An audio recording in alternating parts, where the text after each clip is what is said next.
Now, Matthew 24, verses 29 through 31, when we begin to read about the sun being darkened and the moon not giving her light, the stars shall fall from heaven, the powers of the heavens shall be shaken.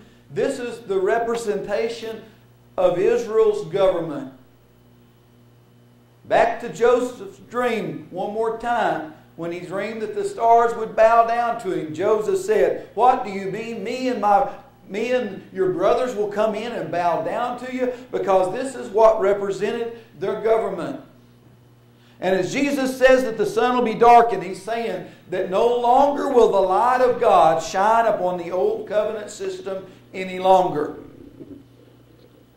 The moon is nothing but a reflection of the light of the sun. And when the moon, it says the moon will not give its light, it means that simply that God is no longer going to shine upon Israel, and they will no longer be a reflection of the light of God. I want you to know that our lives tonight, everyone in here is a moon. If I can say it that way. Why? Because we are nothing more than a reflection of the light of God. When people see God in our lives, it's not because we're God, but they're seeing a reflection of God within us. Why? Because God is shining His light upon us. And when the stars shall fall from heaven, the powers of heaven shall be shaken. That government system that they had, Jesus said, is going to be shaken.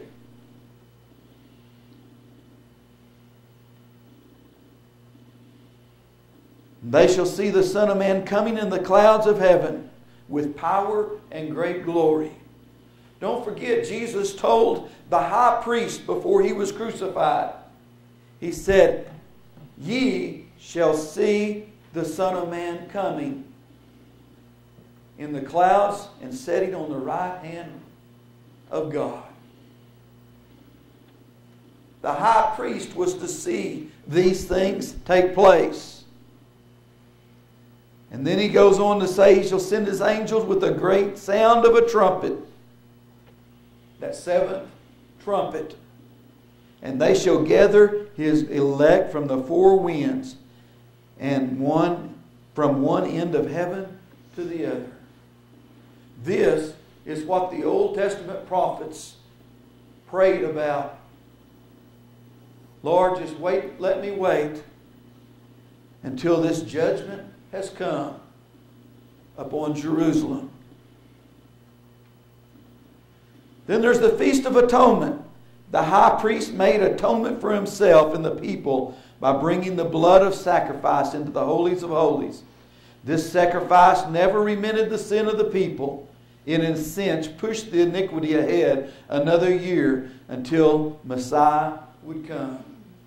As Brother Price taught upon this one Sunday morning, I've made mention time and time again, I began to think about a ball of string. A guy at work has got a little ball of rubber bands. Every time he brings out a newspaper, he takes that rubber band off that newspaper and puts it around that ball that he's got. And it's about this big right now. And as I looked at that, I wonder how many newspapers does that little ball of rubber bands represent? It's not very big.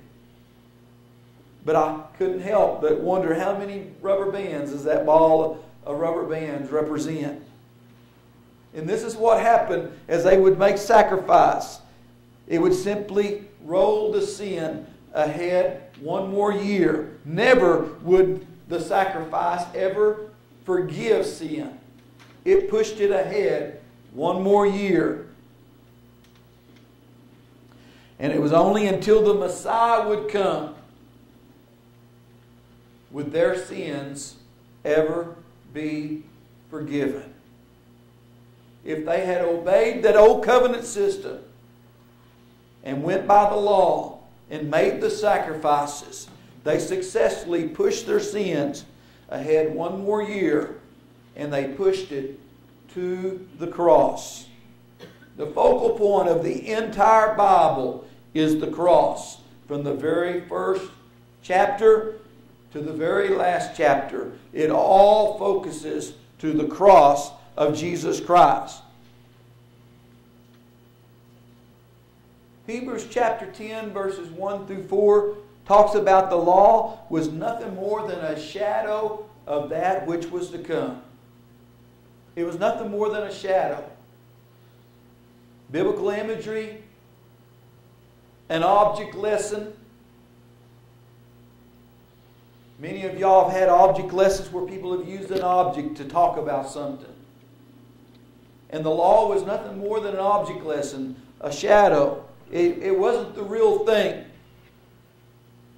And I'd like to remind you, as long as there's a shadow, the real thing is hovering near somewhere. This was all in the plan of God. They offered them year by year. Continually make the comers, therefore, thereunto perfect.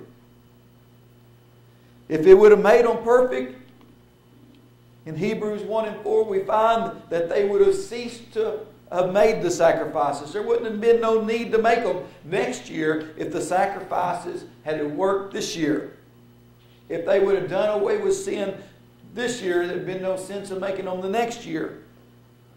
But all it did was push it ahead one more year. That verse 4 said, "For it is not possible." It never has been possible, never will be possible, that the blood of bulls and goats should take away sins. They only pushed them ahead 1 year to the perfect sacrifice that was to come. Can I tell you tonight that there's nothing to push them forward to anymore? Because now Calvary is behind us. When you hear people talk about, oh, the Jews are going to start making sacrifice again, and they get excited about it, I have to ask, why? Why make sacrifices again? Because Jesus was the final sacrifice. And Jesus said, "Whosoever believeth in me shall never die." Spiritually, we never die. This is a promise that Jesus made to the church. The sins of Israel were rolled back another year until the coming of their Messiah, who would enter the temple of God and redeem them. This is what the Old Testament is pointing to the time that their Messiah would come and redeem them. Only they were wanting somebody to come, their Messiah that they wanted to come. They wanted them to redeem them from the Roman government. This is the reason why they didn't accept Jesus Christ. Because they were looking for somebody to redeem them and free them from the Roman government. But this was not what God had come to do. This is what Jesus come and died upon the cross for. He come to redeem them from their sins. The fulfillment of the Feast of Atonement. Jesus the high priest went into the temple of God and applied his blood to the iniquity of all the righteous dead that waited their redemption. The 7th month of the prophetic calendar is considered the month of ingathering, the month of the great harvest, and it contains 3 feasts: trumpets, atonements, and tabernacles or ingatherings. It is the month that God rests from his prophetic works. A question may present itself: where did these saints end up that were gathered from the 4 winds? The Scripture says that there is a temple of God in heaven, and that no man could enter it until the plagues or the wrath of the 7th angels were fulfilled.